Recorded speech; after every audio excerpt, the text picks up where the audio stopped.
नमस्कार बच्चों, कक्षा 9 के सामाजिक विज्ञान विषय की बुक है लोकतांत्रिक राजनीति भाग 1।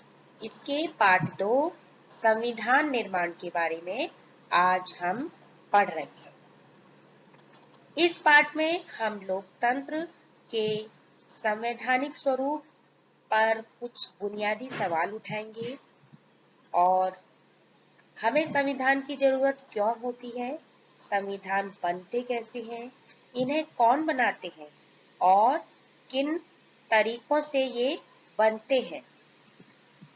किसी लोकतांत्रिक देश में संविधान को आकार देने के मूल्य कौन कौन से होते हैं। एक बार संविधान बन जाने के बाद क्या उसमें बदलाव किए जा सकते हैं, इन्हीं सब के बारे में इस पाठ में हम पढ़ेंगे।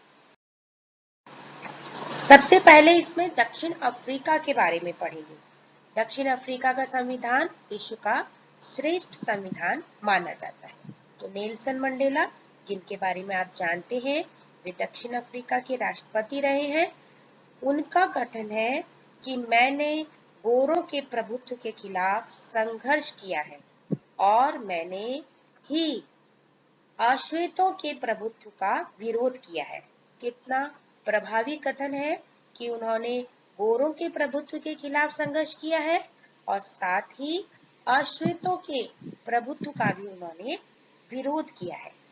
मैंने एक ऐसे लोकतांत्रिक और स्वतंत्र समाज की कामना की है जिसमें सभी लोग पूरे मेल जोल के साथ रहें और सबको समान अवसर उपलब्ध हो। मैं इसी आदर्श के लिए जीवित रहना और इसे पाना चाहता हूँ। मैं अगर जरूरत पड़ी तो इस आदर्श के लिए मैं जान भी देने को तैयार हूँ। यह शब्द नेल्सन मंडेला के हैं और इन्हीं के बारे में सबसे पहले हम देखें। नेल्सन मंडेला पर गोरों की सरकार ने देशद्रोह का मुकदमा चलाया। 1 नंबर के प्रश्न में आता है कि गोरों की सरकार ने नेल्सन मंडेला पर कौन सा मुकदमा चलाया, तो उत्तर है देशद्रोह का मुकदमा चलाया। इन्हें और इनके साथियों को 1964 में देश में रंग भेद से चलने वाली शासन व्यवस्था का विरोध करने के लिए आजीवन कारावास की सजा दी गई। वे 28 साल तक दक्षिण अफ्रीका की भयावह जेल में रहे और दक्षिण अफ्रीका में रोबेन द्वीप है, वहां रहेगी। एक कोयले की खदान में इन्होंने इस दौरान काम किया। कोयला मजदूर के रूप में इन्होंने काम किया जब वे जेल में रहे। रंगभेद के खिलाफ संघर्ष। रंगभेद नस्ली भेदभाव पर आधारित उस व्यवस्था का नाम है जो दक्षिण अफ्रीका में विशिष्ट तौर पर चलाई गई। दक्षिण अफ्रीका पर यह व्यवस्था यूरोप के गोरों ने लादी थी। 17वीं और 18वीं सदी में व्यापार करने के लिए आई यूरोप की कंपनियों ने दक्षिण अफ्रीका को भी इसी तरह हथियारों और जोर जबरदस्ती से गुलाम बनाया जैसे भारत को।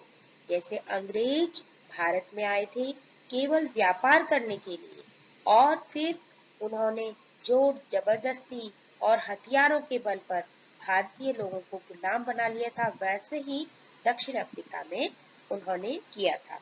लेकिन अंतर इतना है कि दक्षिण अफ्रीका में वे बड़ी संख्या में बस गए थे और स्थानीय जो शासन था उसको अपने हाथ में ले लिया था। रंगभेद की राजनीति ने लोगों को उनकी चमड़ी के रंग के आधार पर बांट दिया था। यह प्रश्न भी कई बार आता है कि रंगभेद की नीति ने लोगों को किस आधार पर बांट दिया था, तो लोगों की चमड़ी के रंग के आधार पर बांट दिया था। यह उत्तर है। दक्षिण अफ्रीका के स्थानीय लोगों की चमड़ी का रंग काला होता है। आबादी में उनका हिस्सा 3/4 है और उन्हें अश्वेत कहा जाता था। अश्वेत और श्वेत के अलावा यहाँ मिश्रित नस्लों के, जिन्हें रंगीन चमड़ी वाला कहा जाता था, वे भी रहते थे और भारतीय लोग भी वहां रहते थे। और गोरों के अलावा, गोरे जो शासक थे वो गोरों के अलावा शेष सबको छोटा यानी कि कमतर मानते थे। मतलब केवल गोरे ही श्रेष्ठ है ये मानते थे। अश्वेत और मिश्रित यानी कि रंगीन चमड़ी वाले ये कमतर वे मानते थे। इन्हें वोट डालने का भी अधिकार नहीं। जैसा कि आपको पता है कि वोट डालना, मतदान करना हर मनुष्य का जन्म सिद्ध अधिकार है, जो कि वयस्क हो चुका है, लेकिन वहां यह अधिकार नहीं था उन्हें। किनको? काले लोगों को। किनको? जो मिश्रित नस्ल के हैं उन्हें, और केवल श्वेत ही वोट डाल सकते थे। आगे चलते हैं बच्चों। रंग भेद की दमनकारी नीति। अश्वेतों को गोरों की बस्तियों में रहने की इजाजत नहीं थी। परमिट होने पर ही वे वहां आ जा सकते थे, काम कर सकते थे। मतलब उनको एक परमिशन, एक पास की जरूरत होती थी, परमिट कार्ड की, और जब वो होता था तभी वे गोरों की बस्तियों में कुछ काम करने के लिए जा सकते थे। रेलगाड़ी, बस, टैक्सी, होटल, अस्पताल, स्कूल, कॉलेज, पुस्तकालय, तरणताल मतलब स्विमिंग पूल और सार्वजनिक शौचालयों में गोरों और कालों के लिए अलग अलग इंतजाम थे। इन्हें पृथक्करण या अलग अलग करने का इंतजाम कहते हैं। तो इस प्रकार सभी जगह गोरों के लिए अलग और कालों के लिए अलग व्यवस्था है।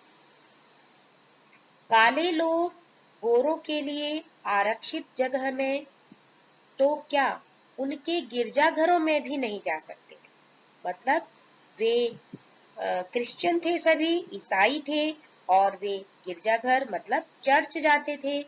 तो कालों के लिए जो है चर्च अलग थे, मतलब गिरजाघर अलग थे, और गोरों के गिरजाघर मतलब चर्च अलग थे। अश्वेतों को संगठन बनाने और इस भेदभावपूर्ण व्यवहार का विरोध करने का अधिकार नहीं था। बच्चों आगे चलते हैं। संघर्ष 1950 से ही अश्वेत, रंगीन चमड़ी वाले और भारतीय मूल के लोगों ने रंग भेद प्रणाली के संघर्ष किया। रंग भेद प्रणाली के खिलाफ उन्होंने आवाज उठाई। उन्होंने विरोध प्रदर्शन किए, हड़तालें की।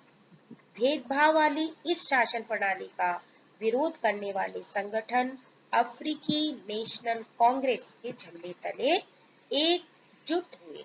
मतलब उस समय वहां की एक प्रमुख पार्टी थी अफ्रीकी नेशनल कांग्रेस। इसके साथ सभी एकजुट हो गए। कौन कौन हुए? मजदूर संगठन उनके साथ आ गए। कम्युनिस्ट पार्टी एक अलग दूसरी पार्टी थी, वे भी उनके साथ शामिल हो गए। इसी प्रकार कई समझदार गोरे लोग थे, संवेदनशील गोरे लोग थे, वे भी अफ्रीकी नेशनल कांग्रेस के साथ आ गए और उन्होंने संघर्ष में प्रमुख भूमिका निभाई। अनेक देशों ने इस नीति की निंदा की और इस व्यवस्था के खिलाफ आवाज उठाई। गोरों की सरकार ने हजारों अश्वेतों और रंगीन चमड़ी वाले लोगों की हत्या और दमन करते हुए शासन जारी रखा। इस प्रकार ये मैंने हाईलाइट किया है अलग अलग कलर से, वो बहुत इंपॉर्टेंट है, ध्यान से इनको समझेंगे, देखेंगे। यह भाग समाप्त हुआ। अगले पार्ट में उनको किस प्रकार स्वतंत्रता मिली यह हम पढ़ेंगे। अभी हम गृह कार्य देख लेते हैं। आज का गृह कार्य है रंग भेद की दमनकारी नीति को विस्तार से लिखिए। आपको विस्तार से लिखना है कि रंग भेद की दमनकारी नीति क्या क्या थी, उन्होंने दमन करने के लिए क्या क्या उपाय अपनाए थे गोरों में, यह लिखना है। अगला प्रश्न है आज पढ़ाए गए पाठ के भाग में से 15 अतिरिक्त एक अंक के प्रश्न बनाइए और उनके उत्तर भी लिखिए। इसमें आप सही गलत, मिलान, रिक्त स्थान और एक उत्तरी प्रश्न बना सकते हैं। चॉइस आपकी है, लेकिन बनाने आपको 15 है। इससे क्या होगा, पूरा पाठ बिल्कुल क्लियर हो जाएगा। यह भाग समाप्त हुआ, कल फिर मिलेंगे। धन्यवाद।